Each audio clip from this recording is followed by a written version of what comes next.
A cat in Ohio went 11 hours without food while its owner's phone kept saying, "Feeding complete."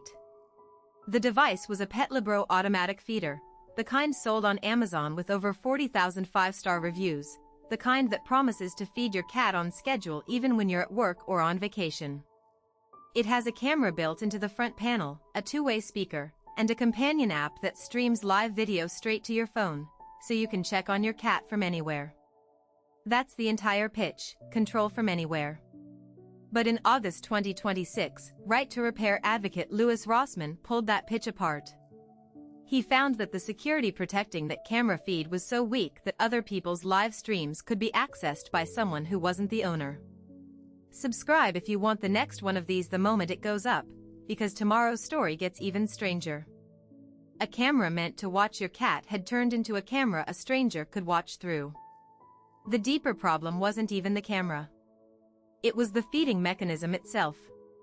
Petlibro's app relies on a cloud connection to trigger each scheduled meal, which means the food only drops if the app, the router, and Petlibro's servers all agree at the exact same second. When that chain breaks, the feeder doesn't announce a failure. The app still shows a green checkmark and the words "Feeding complete," even when the auger inside jammed or the command never reached the device at all. Owners trusted that checkmark the same way they'd trust a lock on a door. Go hit like on this one right now if a smart gadget in your own house has ever quietly lied to you like that. Because Petlibro isn't alone.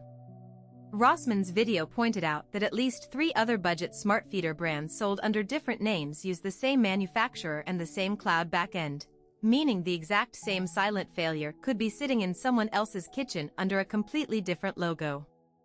Petlibro responded by saying a firmware patch was rolling out, but gave no timeline for older units already in homes, and no way for owners to check which version of the software was on their own device. That cat in Ohio survived. Its owner only found out something was wrong because a neighbor mentioned hearing it cry through a shared wall.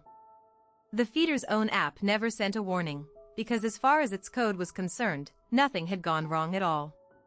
Comment below if you've ever caught a smart device lying about its own status, because that Ohio story is not the only one Rossmann is sitting on. Hit the bell so this lands in your feed tomorrow.